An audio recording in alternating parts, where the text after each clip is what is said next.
Hello friends, good morning everybody.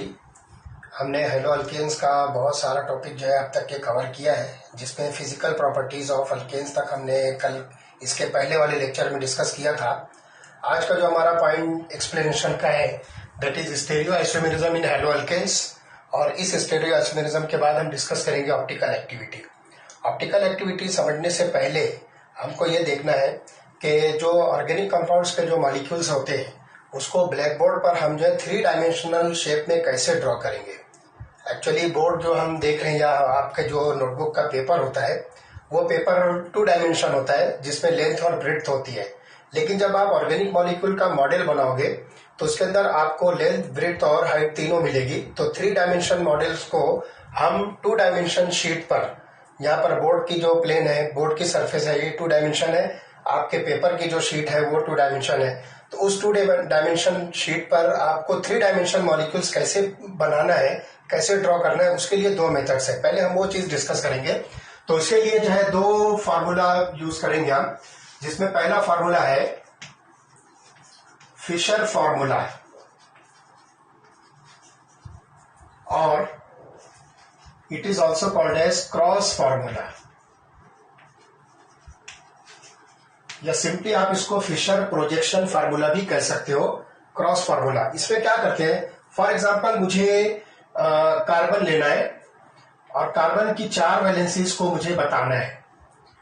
तो अगर मैं सिर्फ इस तरह का स्ट्रक्चर ड्रॉ करता हूं तो ये मॉलिक्यूल जो है मुझे सिंपल जो है 2 डायमेंशन में दिखेगा, लेकिन हम उसको जो है 3 डायमेंशन में शो करना है। तो उसके लिए जो पहला जो नोटेशन है that is called as Fischer formula या क्रॉस फार्मूला। तो क्रॉस फार्मूला में हम क्या करते हैं, जो भी ऑर्गेनिक मॉलिक्यूल होता है, फॉर एग्जांपल मुझे इसे ड्रॉ करना है तो मैं इसको सिर्फ इस तरह से ड्रॉ करूंगा, लाइक दिस। अब ये मॉलिक्यूल देखिए, मेरे पास इसका एक मॉडल है,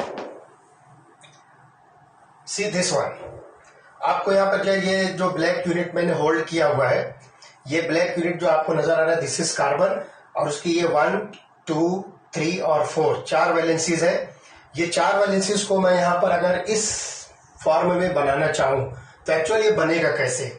इसके लिए एक आसान सा तरीका ये है कि हम इस मॉलिक्यूल को इस तरह से होल्ड करें और उसके बाद जो है इस मॉलिक्यूल के ऊपर जो है टॉर्च की लाइट को जो हम फोकस करें। जब इस मॉलिक्यूल के ऊपर टॉर्च की लाइट फोकस होगी तो उसका जो इमेज आएगा बोर्ड पर, या आप अगर अपने पेपर शीट पर बना रहे हो तो उस इमेज के ऊपर सिर्फ आप जो है चौक या जो है पेन चला दीजिए तो इस तरह का जो स्ट्रक्चर आएगा। अभी कैसे बनता है मैं आपको बताता हूं, लेट अस सी।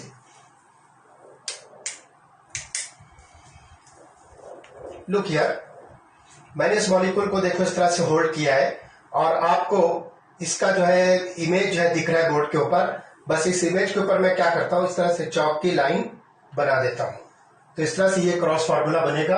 ओके, तो इस तरह से हम जो बहुत आसानी से फिशर प्रोजेक्शन फार्मूला को जो इंडिकेट कर सकते हैं। लेकिन यहां पर एक बात ध्यान रखना, अभी ये 2 डायमेंशन ही दिख रहा है, लेकिन एक्चुअल इसका जो 3 डायमेंशन स्ट्रक्चर कैसे बनेगा उसके लिए आपको जो है ये स्ट्रक्चर ऐसे देखना होगा। लेट अस सी, इस मॉलिक्यूल को मैंने क्या किया है, बीच में से एक प्लेन बना दिया है। ये आपको पेपर शीट जो दिख रही है, ये कार्ड आपको जो दिख रहा है, इसको आप जो है इमेज कीजिए कि ये इसकी प्लेन है। मॉलिक्यूल के बिल्कुल सेंटर से जो है ये प्लेन पास हो रही है। अब आपको देखो ये 2 बॉन्ड जो है आपकी तरफ नजर आ रहे हैं, और अगर मैं पेपर को इस तरह से टर्न करता हूं तो 2 बॉन्ड जो है पीछे की तरफ है। आपके फ्रंट पर जो 2 बॉन्ड्स हैं वो हॉरिजॉन्टल पोजीशन पर है, और जो बैक है प्लेन के पीछे की तरफ जो है वो वर्टिकल पोजीशन पर है।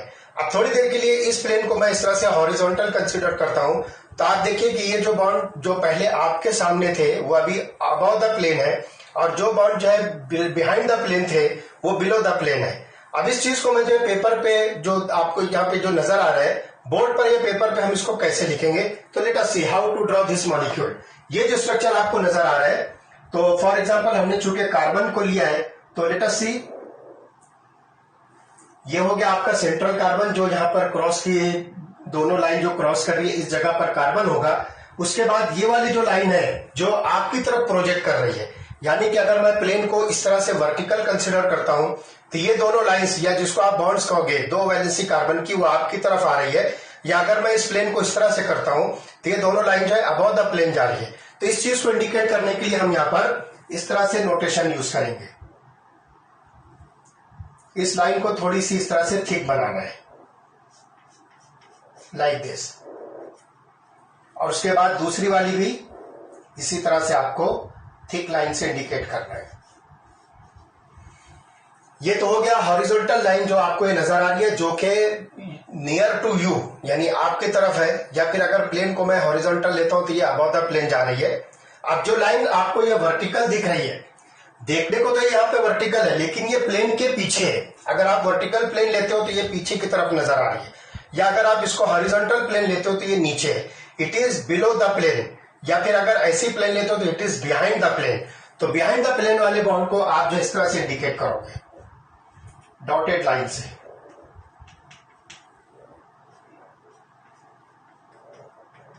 सो this is called as Fischer projection formula. तो ऐसे आप बहुत सारे ऑर्गेनिक मॉलिक्यूल्स का फिशर प्रोजेक्शन फार्मूला या क्रॉस फार्मूला बना सकते हो। एक जस्ट सिंपल एग्जांपल मैं आपको ग्लूकोज की बता दूं कि ग्लूकोज का स्ट्रक्चर जो 6 कार्बन वाला होता है, जिसमें आप जिस तरह से ये क्रॉस बनाकर 1 2 यहां पर एक कार्बन है, 1 2 3 4 5 और एक कार्बन जो है यहां पर।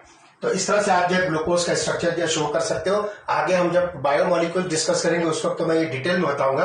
अब ये स्ट्रक्चर कंप्लीट नहीं है, तो इसको अभी आप सिर्फ अपने समझने के लिए इसको देखिए कि Fischer projection formula of organic compound कैसे प्रिपेयर करते हैं।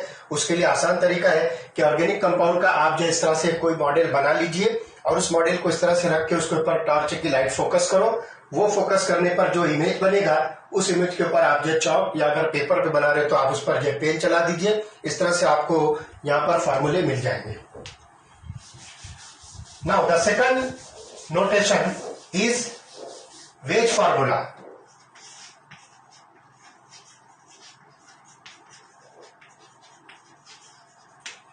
फॉर एग्जाम्पल मैं फिर से यही कार्बन कंसीडर करता हूं जिसकी 4 वैलेंसी है। अब आप इसको जो है 3 डायमेंशन में वेज फार्मूला के अकॉर्डिंग कैसे एक्सप्लेन करोगे? इसके लिए देखो बिल्कुल सिंपल सी बात है। जैसे अभी हमने मॉलिक्यूलर प्लेन कंसीडर किया, वैसे ही आप इस मॉलिक्यूल को भी जो है प्लेन पर कंसीडर कीजिए और देखो कैसे होगा। आपको 2 बॉन्ड जो है प्लेन पर लाना है, जिसको आप जो है सिंपल या नॉर्मल लाइन से इंडिकेट करोगे। These are in plane.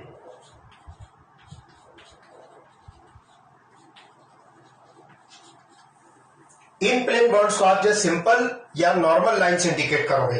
तो 2 बॉन्ड को आपको जो है इन प्लेन कंसीडर करना है। जब आप ये 2 बॉन्ड इन प्लेन कंसीडर कर लोगे और उसको यहां पर जो मैनेज कर लोगे तो ऑटोमेटिकली जो रिमेनिंग 2 बॉन्ड्स हैं, एक आउट ऑफ प्लेन इस तरफ हो जाएगा और एक बिहाइंड द प्लेन जाएगा। या अगर आप हॉरिजॉन्टल प्लेन कंसीडर करते हो तो एक अबव द प्लेन हो जाएगा और एक बिलो द प्लेन जाएगा।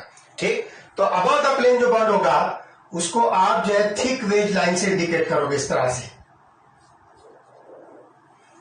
तो ये बॉन्ड जो है आपको इस तरह से लगेगा कि ये बोर्ड से बाहर की तरफ आ रहा है, लाइक दिस। आगे हम अभी मॉडल में आपको बताता हूं, जैसे प्लेन है उसी पैटर्न पर बताऊंगा। और जो बिहाइंड द प्लेन या बिलो द प्लेन बॉन्ड है उसे आप इस तरह से डॉटेड वेज से इंडिकेट करोगे, दिस वन। तो इस तरह से 3 डायमेंशन स्ट्रक्चर जो है आपको किसी भी ऑर्गेनिक कंपाउंड का मिलेगा। अब देखिए इसका डेमो जो है किस तरह से हम इसको इंडिकेट कर सकते हैं। लेट अस सी, देखो यहां पर मैंने इस ऑर्गेनिक कंपाउंड को जो यहां पर 4 वैलेंसी कार्बन की है वो मैंने यहां पर जो है कंसिडर किया है। अब आप देखिए इसको मैं जो है 2 बॉन्ड्स को जो है इन प्लेन करता हूं तो खुद ब खुद आपको जो है दिखेगा। लेट अस सी, ये 2 बॉन्ड को मैंने इन प्लेन ले लिया है। ठीक, अब यहां पर आपको देखो एक बॉन्ड जो है आपकी तरफ दिख रहा है और पीछे देखो एक बॉन्ड आपको नजर आ रहा है, दिस वन। ओके, या अगर इस प्लेन को मैं हॉरिजॉन्टल करता हूं इस तरह से तो आप देख रहे हो कि 2 बॉन्ड जो है प्लेन के ऊपर है। एक बॉन्ड जो अभी आपकी तरफ दिख रहा था वो अबव द प्लेन गया और एक बॉन्ड जो बिहाइंड द प्लेन था वो बिलो हो गया। तो इस तरह से हम जो है बहुत इजीली ये स्ट्रक्चर को जो है ड्रॉ कर सकते हैं, 3 dimension structure of organic molecules on 2 dimension sheet. तो ये चीज जो है ध्यान रखिए, जब हम stereo isomerism of halo alkanes discuss कर रहे हैं, जिसके बाद हम ऑप्टिकल एक्टिविटी डिस्कस करेंगे, उसके अंदर हमको 3 dimension structure of the molecule draw करना होता है। इसलिए ये representation of the molecules in 3 dimension जो है ये एक्सप्लेन करना जरूरी था। ये चीज हमने यहां पर डिस्कस किया। Now let us see stereo isomerism in halo alkanes. Halo alkanes के अंदर स्टीरियो आइसोमेरिज्म डिस्कस करने से पहले आपको एक चीज समझनी है जिसको हम कहेंगे कायरालिटी।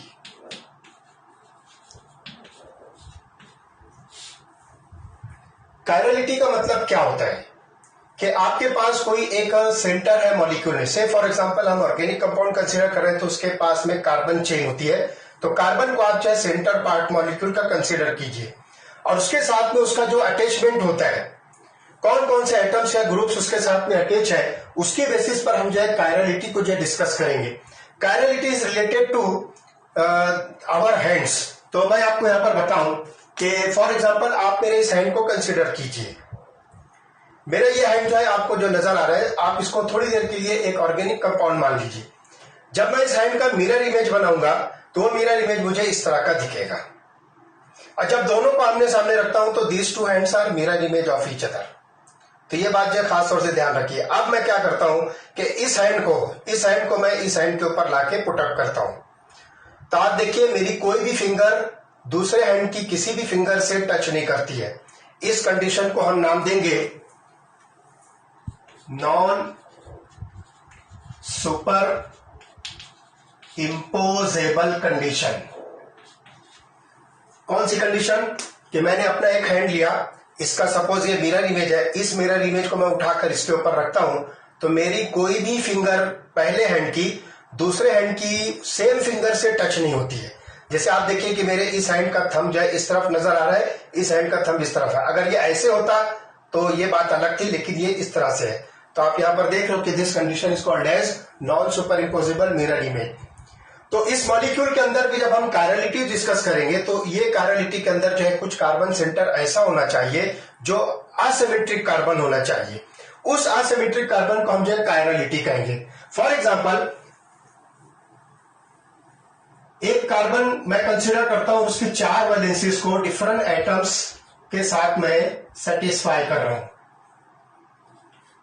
फॉर एग्जांपल दिस वन, आपके पास ये कार्बन है और उसकी 4 वैलेंसी में एक पर क्लोरीन है, सेकंड पर ब्रोमीन, थर्ड पर हाइड्रोजन और फोर्थ पर आयोडीन। ये 4 डिफरेंट एटम्स या ग्रुप्स अटैच्ड हैं। तो carbon which has 4 different atoms और groups on its 4 valencies is called as chiral carbon. Greek language का वर्ड है कायर, दैट मीन्स हैंड। तो this chirality is nothing but handedness. इस chirality को आप हैंडेडनेस कहोगे। जैसे मैंने बताया कि मेरे 2 हैंड जो है आपस में एक दूसरे के ऊपर जो है फिक्स कॉन्साइड नहीं होते हैं, तो इसी तरह से अगर मैं इसका मिरर इमेज बनाता हूं और इस मॉलिक्यूल को उठाकर दूसरे इमेज पर जब रखता हूं तो ये एग्जैक्टली एक दूसरे पर फिक्स नहीं होंगे। ये चीज को हम जो है कायरलिटी के अंदर समझेंगे। और अगर ये कंडीशन आपको किसी ऑर्गेनिक मॉलिक्यूल के अंदर दिखती है तो उस कार्बन को जिसके साथ में 4 डिफरेंट एटम्स और ग्रुप्स अटैच्ड है उसको आप एस्टेरिस्क मार्क करोगे। This is called as asterisk mark. Simply आप इस तरह से प्लस बनाइए और उसके ऊपर इस तरह से क्रॉस कर दीजिए। This mark is called as asterisk mark. अब आप जब कभी भी किसी ऑर्गेनिक कंपाउंड के अंदर किसी कार्बन के ऊपर इस तरह का मार्क देखो तो समझ जाइए कि वो कार्बन जो है कायरल कार्बन है। That means that carbon is attached to 4 different atoms और ग्रुप्स इन इट्स 4 वैलेंसीज। एक एग्जांपल मैं लेता हूं 2-क्लोरोब्यूटेन, जिसमें 4 कार्बन है और एक हेलोजन एटम है क्लोरीन। इस पर से हम डिसाइड करेंगे कि कौन सा कार्बन जो है कायरल है और कौन सा कार्बन जो है कायरल नहीं है। Let us see the structure of 2-क्लोरोब्यूटेन। CH3 CHCl CH2 CH3। मैं इसको नंबर देता हूं। This is carbon number 1, this is 2, 3 and 4। ये 4 कार्बन हैं। इन चारों कार्बन को हम चेक करेंगे कि इसमें कौन सा कार्बन जो है कायरल है और कौन सा कार्बन कायरल नहीं है। तो बस सिंपली हम इसको इस तरह से डिफरेंशिएट करेंगे। जो कार्बन कायरल आएगा उसके ऊपर एस्टेरिस्क मार्क बना देंगे। लेट अस सी कार्बन नंबर 1, इसकी बॉन्डिंग अटैचमेंट हम देखते हैं कि कौन कौन है। तो यहां पर आप देखिए इस कार्बन पर आपको 3 हाइड्रोजन मिल रहे हैं। तो मैं यहां पर लिखूंगा हाइड्रोजन हाइड्रोजन हाइड्रोजन। और चौथी वैलेंसी पर आपको जो है ये इतना पूरा पार्ट दिखता है, दिस मच। 4th वैलेंसी पर आपको ये इतना पूरा पार्ट मिलता है। तो मैं इसको इस तरह से लिखूंगा CHCl CH2 CH3। This is the attachment of carbon number 1। अब कार्बन नंबर 2 का अटैचमेंट हम देखते हैं कि उसके साथ में कौन कौन अटैच है। Now let us see this carbon. देखो एक तरफ हाइड्रोजन से अटैच है, दूसरी साइड में कार्बन नंबर 1 मिथिल ग्रुप से अटैच है, तीसरी साइड क्लोरीन से अटैच है और चौथी साइड ये पार्ट अटैच है। तो मैं यहां पर इसको लिखता हूं, carbon number 2 is attach with 1 hydrogen, 1 methyl group, 1 chlorine atom and remaining this, आप इसको कार्बन नंबर 2, 3, 4 कहिए। और यहां पर देखो कार्बन नंबर 3 और 4 है, तो मैं इसको लिखता हूं CH2 CH3, this is carbon number 3 and this is carbon number 4 and this is carbon number 1। तो ये जो है अटैचमेंट कार्बन नंबर 2 का है। अब कार्बन नंबर 3 का अटैचमेंट देखते हैं। कार्बन नंबर 3 के अटैचमेंट में देखो 2 हाइड्रोजन आपको दिख रहे हैं, एक साइड में कार्बन नंबर 4 मिथिल ग्रुप है और एक साइड में कार्बन नंबर 2 का इतना पूरा पार्ट अटैच है। तो मैं यहां लिखता हूं, look here, 1 hydrogen, 2 hydrogen, then CH3, this is carbon number 4 and this much part CHCl CH3, this is carbon number 1 and this is carbon number 2। ये कंडीशन। अब कार्बन नंबर 4 देखिए, C4 आप देखो 3 हाइड्रोजन से अटैच्ड है और उसके बाद जो है कार्बन नंबर 3 के साथ में ये पूरा पार्ट। तो मैं यहां पर पहले लिखता हूं 1 hydrogen, second hydrogen, third hydrogen और उसके बाद इतना पार्ट है, that is CH2 CHCl CH3, this is carbon number 1, this is 2 and this is 3। अब ये कंडीशन आपको जो नजर आ रही है, इस कंडीशन के अंदर आप देख रहे हो कि कार्बन नंबर 2 सिर्फ ऐसा है जिसके पास में 4 डिफरेंट एटम्स है। देखो एक हाइड्रोजन हुआ, एक मिथिल ग्रुप है, एक क्लोरीन है और एक इथिल ग्रुप है। तो दीज आर 4 डिफरेंट एटम्स और groups which are attached to carbon number 2। तो अब इस मॉलिक्यूल के अंदर हम क्या करेंगे, इस कार्बन के ऊपर एस्टेरिस्क मार्क बना देंगे। तो इस तरह से 2 क्लोरोब्यूटेन मॉलिक्यूल के अंदर कार्बन नंबर 2 जो है ये एस्टेरिस्क मार्क से इंडिकेट के, इसका मतलब है कि this carbon is chiral carbon, जिसको आप सिंपली असिमेट्रिक कार्बन भी कह सकते हो। This is also called as asymmetric carbon. अब ये चीज को हमको जो है ऑप्टिकल एक्टिविटी डिस्क्राइब करने में और स्टेरियो आइसोमेरिज्म डिस्क्राइब करने में यूज होगी। तो मैं आपको बता दूं कि stereo isomerism is the type of isomers in which the molecules have same molecular formula, same structure but different mode of rotation of plane polarised light. यहां पर जो है उसके स्ट्रक्चर सेम होंगे, मॉलिक्यूलर फार्मूला भी सेम होगा, सिर्फ उनके बॉन्डिंग का अटैचमेंट का जो ओरिएंटेशन होता है वो डिफरेंट होगा। तो हम एक एग्जांपल लेते हैं इसी मॉलिक्यूल की, 2 क्लोरोब्यूटेन, और देखते हैं कि इसको हम जो किस तरह से डिफरेंशिएट करेंगे स्टेरियो आइसोमर्स में। These are called as stereo isomers. ध्यान रखिए कि स्टेरियो आइसोमर्स में आपको एक ही मॉलिक्यूल लेना है, लेकिन उसका जब हम स्ट्रक्चर बनाएंगे तो वो स्ट्रक्चर का ओरिएंटेशन जो है डिफरेंट होगा। वो डिफरेंट ओरिएंटेशन कैसे दिखेगा आपको, वो यहां पर मैं बता रहा हूं। तो ये जो 2 क्लोरोब्यूटेन है, दिस वन CH3 CHCl और CH2 CH3, इसको मैं कंपोज करके C2H5 कर देता हूं इतने पार्ट को। सो this is carbon number 1, this is 2, this is 3 and 4। ये इस तरह से मॉलिक्यूल है 2 क्लोरोब्यूटेन और मैंने इस कार्बन को एस्टेरिस्क मार्क किया, दिस इज कायरल कार्बन और कायरल सेंटर। अब इसको हम 3 डायमेंशन में, जैसे अभी मैंने आपको बताया था वेज फॉर्मूला में कि किस तरह से हम इस मॉलिक्यूल को 3 डायमेंशन में बताएंगे। तो आप जो है कायरल कार्बन को सेंटर पोजीशन पर ले लें। ये जो आपको कायरल कार्बन दिख रहा है, मैं यहां पर इसको मार्क कर देता हूं एस्टेरिस्क से। उसके बाद ये मिथिल ग्रुप जो है आप इसको प्लेन पर ले लो CH3 और क्लोरीन को आप जो है प्लेन पर ले लो Cl। अब बचता है एक हाइड्रोजन और ये C2H5। तो आप C2H5 किस तरह से थिक वेज से इंडिकेट करो, दिस इज C2H5 और जो हाइड्रोजन इसके ऊपर आपको दिख रहा है इसको आप डॉटेड वेज पर ले लो। Now this is the 3 dimensional structure of 2 chlorobutane. अब मैं क्या करता हूं, इसका मिरर इमेज बनाता हूं। यहां पे आप एक मिरर कंसीडर कीजिए। Now this is mirror. अब इसका मिरर इमेज जो आपको नजर आएगा वो इस तरह से लिखना है। सेंट्रल कार्बन आप एज इट इज लिखोगे, उसके बाद जाइए मिथिल ग्रुप इस तरफ आ गया, क्लोरीन इस तरफ आ गया, उसके बाद जो है C2H5 group, this is C2H5, और उसके बाद ये hydrogen. So these molecules are mirror images of each other. अब एक बात यहाँ पे ध्यान रखना है कि मिरर बनाने तो इसका ये मतलब नहीं कि आप CH3 को इस तरह से लिख दो, उल्टा नहीं करना है। ग्रुप्स को या एटम्स को जो है आपको ऐसे उल्टा नहीं बताना है, ये तो आप सोचोगे कि मिरर इमेज है तो उल्टा दिखना चाहिए, तो आप CH3 को भी उल्टा लिखो, तो ऐसा इसमें चलने वाला नहीं है। आप जो एटम्स और ग्रुप्स को सीधा ही लिखोगे, बस ये डायरेक्शन आप देख रहे हो, ये ओरिएंटेशन है। तो ये दो डिफरेंट ओरिएंटेशंस मॉलिक्यूल के नजर आ रहे हैं। These two are called as stereo isomers. हालांकि आप देखिए इसका भी फार्मूला CH3 CHCl C2H5 है, इसका भी फार्मूला सेम है, दोनों का फार्मूला सेम है, दोनों का मॉलिक्यूलर फार्मूला सेम है, स्ट्रक्चर सेम है, लेकिन दोनों का ओरिएंटेशन जो है डिफरेंट है। दोनों अलग अलग बॉन्डिंग अटैचमेंट दिख रहे हैं। यहाँ पर आप देखिए क्लोरीन, थोड़ी देर के लिए आप देखो तो क्लोरीन इधर राइट हैंड साइड पर दिख रहा है, और ये इधर क्लोरीन जो है लेफ्ट हैंड साइड पर। ये सिर्फ आपके समझाने के लिए, ये लेफ्ट हैंड और राइट हैंड की बात नहीं है, ये एक्चुअली 3 डायमेंशनल स्ट्रक्चर है। 2 डायमेंशन शीट पे दिख रहा है, इसलिए मैं इसको लेफ्ट एंड राइट बता रहा हूँ। एक्चुअली ये लेफ्ट एंड राइट नहीं है, 3 डायमेंशन स्ट्रक्चर है, तो इसकी जैसी भी रिलेटिव पोजीशन होगी, ये इन प्लेन है, यहाँ पर भी देखो इन प्लेन है, तो दोनों एक दूसरे के एग्जैक्टली अपोजिट स्ट्रक्चर्स दिख रहे हैं। These 2 structures are called as stereo isomers.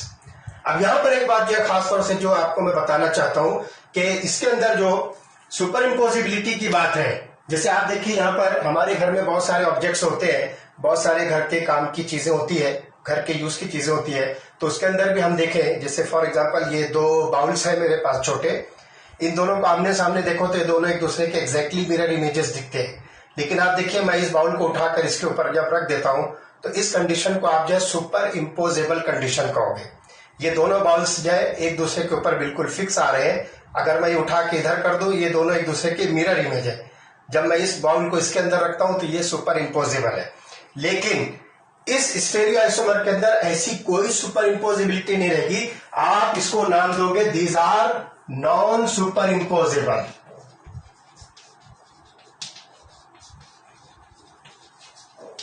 Mirror images.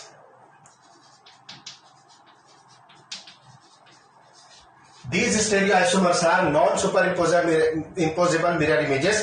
मैं देखो इस मॉलिक्यूल को अगर उठाकर इसके ऊपर जब फिक्स करता हूं, इस मॉलिक्यूल को जब मैं यहां पर लाता, आप इमेजिन कीजिए सिर्फ, मैं इसको उठाकर जब यहां पर लाता हूं, तो आप देखिए इस मॉलिक्यूल का हाइड्रोजन इस क्लोरीन के ऊपर आएगा, C2H5 पर आएगा, CH3 पर आएगा, और क्लोरीन जो है इस हाइड्रोजन पर आएगा।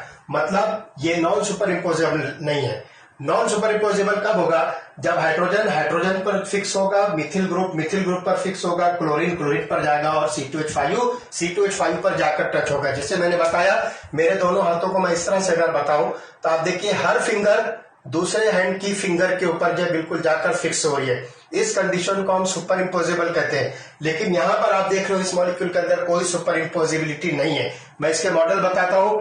आप देखिए एक मॉलिक्यूल मेरे पास में है, दिस वन। थोड़ी देर के लिए आप इसको 2-क्लोरोब्यूटेन ही समझ लो। यहाँ पे अलग अलग यूनिट्स मैंने कलर यूज किया, ब्लू, येलो, रेड और ग्रे। आप इसको किसी भी ग्रुप को कोई सा भी कलर इमेजिन कर सकते हो, आपकी मर्जी है। मैं कुछ फिक्स नहीं करूंगा कि ये ब्लू कलर जो है ये मिथिल ही होना चाहिए, ये इथिल ग्रुप। आपकी मर्जी, कहीं भी ऐसे घुमाकर आप इसको बना सकते हो। तो लेट अस सी, मैं यहाँ पर इसको इस तरह से पॉइंट आउट करता हूं। अब ये जो मॉलिक्यूल आपको नजर आ रहा है, इसका एग्जैक्टली मिरर इमेज जो मेरे पास होगा वो इस तरह से है। Look here. अभी देखो आगे दोनों मॉलिक्यूल्स देख रहे हो, दोनों एक दूसरे के एग्जैक्टली मिरर इमेजेस है। ग्रे कलर के सामने ग्रे दिख रहा है, ब्लू के सामने ब्लू है, रेड के सामने रेड है, और येलो दोनों अपोजिट साइड्स में है। ये दोनों एग्जैक्टली एक दूसरे के मिरर इमेजेस है। अब इस मॉलिक्यूल को मैं उठा के इसके ऊपर रखना चाहूं, तो देखो रेड तो मिक्स हो रहा है, एक दूसरे को टच कर रहा है। इधर से देखो ब्लू भी दिख रहा है, लेकिन ये ग्रे और येलो जो है आपको नजर नहीं आता है। तो 2 कलर्स तो आपको दिख रहा है कि कोइंसाइड हो जा रहे हैं, लेकिन ये एग्जैक्टली फिक्स नहीं हो रहा है। सुपर इम्पोजेबल कंडीशन उस वक्त आएगी जब चारों कलर्स एक दूसरे को टच करेंगे। दोनों मॉलिक्यूल के चारों कलर्स एक दूसरे को जब टच करेंगे, उस वक्त तो सुपर इम्पोजिबिलिटी आएगी। तो इस तरह से हम यहाँ पर जो स्टेरियो आइसोमर्स को डिफाइन करेंगे, these are non super imposable mirror images of each other. और इन स्टेरियो आइसोमर्स को हम नाम देंगे enantiomers. These are called as enantiomers. अब इनएंशियोमर्स की एक्चुअल डेफिनेशन क्या है, ये चीज हम आपको अगले लेक्चर में बताएंगे। तब तक के हम जो है यहाँ पर आपसे जुदा होते हैं। और आप इंतजार करिए हमारे नेक्स्ट लेक्चर का, कि जिसके अंदर हम जो है इनएंशियोमर्स को डिफाइन करेंगे। उसके बाद जो है उसके अंदर जो है मॉलिक्यूल की जो ऑप्टिकल एक्टिविटी होती है, उस ऑप्टिकल एक्टिविटी को आप एक्चुअली कैसे समझोगे, तो वो चीज को भी हम यहाँ पर जो है इसी कायरल सेंटर मॉलिक्यूल्स के अकॉर्डिंग जो समझेंगे। तो हम जो है नेक्स्ट लेक्चर में आपको इसकी डिटेल्स देंगे। ओके।